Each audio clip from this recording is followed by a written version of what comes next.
بسم اللہ الرحمن الرحیم۔ ایک دن حضرت سعد رضی اللہ تعالی عنہ حضور صلی اللہ علیہ وآلہ وسلم کی خدمت میں حاضر ہوئے اور کہا کہ کیا میرا کالا رنگ مجھے جنت سے روک دے گا؟ رسول اللہ صلی اللہ علیہ وآلہ وسلم نے فرمایا، کیوں؟ کیا بات ہے؟ اگر تو ایمان والا ہے تو تجھے کون جنت سے روک سکتا ہے؟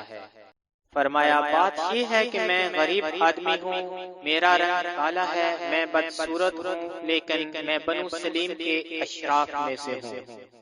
بنو سلیم ایک قبیلہ تھا۔ اب بات یہ ہے کہ مجھے کوئی لڑکی نہیں دیتا، میرے کالے رنگ کی وجہ سے، میری غربت کی وجہ سے۔ آپ صلی اللہ علیہ وآلہ وسلم نے دریافت فرمایا کہ کیا آج عمرو بن وہب آئے ہیں؟ یہ مدینے کے چودھری تھے، بڑے مالدار تھے، بیٹی بھی بہت خوبصورت تھی۔ کہا گیا کہ آج مجلس میں موجود نہیں۔ آپ صلی اللہ علیہ وآلہ وسلم نے فرمایا، جا عمرو سے کہو کہ اپنی بیٹی تیرے نکاح میں دے دے۔ نبی کریم صلی اللہ علیہ وآلہ وسلم کے صحابی دروازے پر پہنچے، سلام کیا۔ کون سے بڑے گھر ہوتے تھے، ایک کمرہ ہوتا تھا، چھوٹا سا صحن تھا۔ دروازے پر دستک کی، باہر نکلے، بھائی کیا ہوا؟ کہا کہ میں اللہ کے رسول کا قاصد ہوں، اپنے لیے تیرے پاس تیری بیٹی کا رشتہ لے کر آیا ہوں۔ بظاہر کہنے لگے، بھاگ جا، کہاں کی بات کرتا ہے؟ وہ تو بیچارہ پہلے ہی غریب تھا، غم کا کھایا ہوا، اور ڈر کے مارے وہاں سے پیچھے ہٹا۔ بیٹی خوبصورت، حسن و جمال میں مشہور، مال میں مشہور، بیٹی کے کان میں باپ کی آواز کی اور ساتھ کی آواز آن پہنچی۔ بیٹی نے پیچھے سے آواز دی کہ اے ابا جان، سوچ لو یہ کیا کہہ رہے ہو؟ تم نبی کریم صلی اللہ علیہ وآلہ وسلم کی بات کو ٹھکرا رہے ہو، ہلاک ہو جاؤ گے۔ میں تیار ہوں نبی کے حکم کے آگے، میں کالے گورے کو نہیں دیکھ رہی، میں نبی کریم صلی اللہ علیہ وآلہ وسلم کے حکم کو دیکھ رہی ہوں۔ باپ سے کہنے لگی، جاؤ نبی کے پاس، میں شادی کے لیے تیار ہوں، اور کہہ دو کہ میں شادی کروں گی۔ لڑکی کے والد دوڑے بھاگ کے پیچھے گئے۔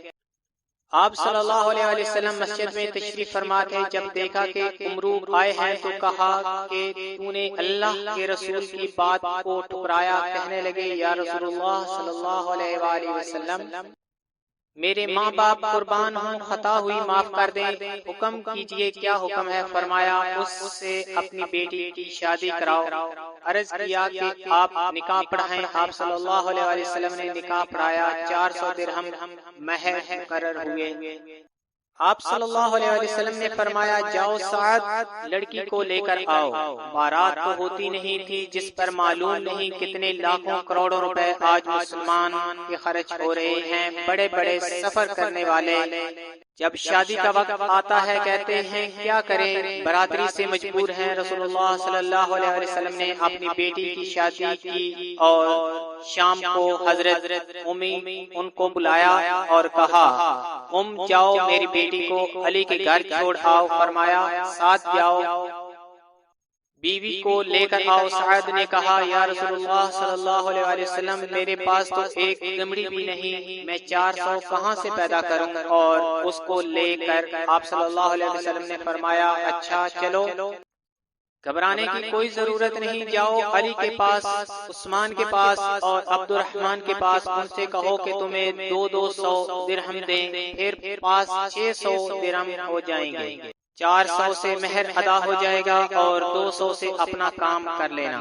نہ گھر نہ در نہ کپڑا۔ تو فرمانے لگا، بہت ہی اچھا۔ اس کے بعد حضرت علی، حضرت عثمان اور حضرت عبد الرحمن رضی اللہ تعالی عنہم کے پاس گئے اور فرمایا، یہ معاملہ ہے، غور فرمائیں، اور انہیں خوش ہو کر 200 درہم سے بھی زیادہ دیا، 200 اور اس سے کچھ زیادہ۔ اب کتنا زیادہ یہ معلوم نہیں، بہرحال 600 سے زیادہ ہو گیا۔ اب صاحب بڑے خوش، کیونکہ ایک جو بڑی خوبصورت لڑکی سے نکاح کرنے والا ہو، اس کے جذبات کو کوئی سمجھ سکتا ہے سوائے اس کے جس پہ یہ خود گزری ہو۔ سعد کا کیا جذبہ ہوگا اور بڑی خوشی سے کہنے لگے لڑکی لینے تو بعد میں جاؤں گا، پہلے کچھ بازار سے سودا تو خرید لاؤں۔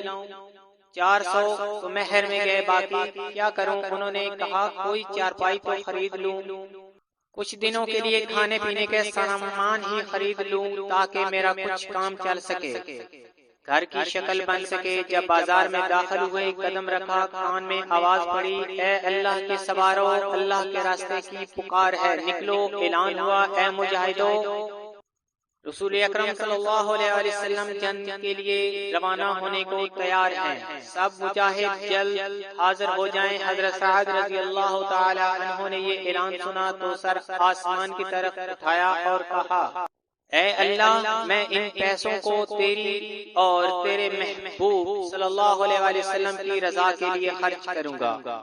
چنانچہ آپ نے ان پیسوں سے ایک گھوڑا، ایک نیزہ، ایک تلوار اور ایک ڈھال خریدی، امامہ باندھا، جنگ کی تیاری کی اور لشکر اسلام کے ساتھ جا ملے، جنگ میں شریک ہوئے، بڑی بہادری کے ساتھ لڑے، کئی دشمنوں کو جہنم پہنچایا۔ آخر میدان جنگ میں ایک آواز گونجی، سعد کو نیزہ لگا اور وہ شہید ہو گئے۔ اس جنگ میں شہید تو اور صحابہ بھی ہوئے، لیکن حضرت سعد رضی اللہ تعالی عنہ کی طرح نئی دلہن کو انتظار کرتے چھوڑ کر دل کی حسرت دل ہی میں دبا کر شاید کوئی نہ آیا ہوگا۔ ان کی قربانی دوسروں کی نسبت بہت مختلف تھی، اس قربانی کی شان نرالی تھی۔ اس عظیم قربانی پر انہیں انعام کیا ملا، ذرا غور سے سنیے۔ روایت میں ہے، جب آپ صلی اللہ علیہ وسلم کو حضرت سعد رضی اللہ تعالی عنہ کی شہادت کی خبر ملی تو آپ صلی اللہ علیہ وسلم تشریف لائے۔ آپ صلی اللہ علیہ وسلم نے ان کا سر اٹھایا اور اپنی جھولی مبارک میں رکھ لیا اور اپنے کپڑوں سے ان کے چہرے کی مٹی صاف کی اور فرمایا، اے سعد، تمہاری خوشبو کتنی پیاری ہے، تم اللہ اور رسول کے کتنے پیارے ہو۔ آپ صلی اللہ علیہ وسلم روئے، پھر مسکرائے اور اپنا چہرہ مبارک ایک طرف پھیر لیا اور فرمایا، رب کعبہ کی قسم، سعد حوض کوثر پر پہنچ چکے ہیں۔ صحابہ کرام نے عرض کیا، یا رسول اللہ صلی اللہ علیہ وسلم، آپ پہلے روئے، پھر مسکرائے اور چہرہ مبارک ایک طرف پھیر لیا، اس میں کیا حکمت؟ آپ صلی اللہ علیہ وسلم نے فرمایا، رویا میں سعد کی محبت میں تھا اور اللہ پاک نے سعد کو جو مقام عطا فرمایا، اسے جس عزت سے نوازا ہے، اسے دیکھ کر مسکرا دیا اور میں نے دیکھا کہ جنتی حوریں سعد کی نکاح میں دی گئیں، وہ دوڑتی ہوئی اس کی طرف آ رہی تھی، ان سے حیا کی سبب میں نے اپنا چہرہ پھیر لیا تھا۔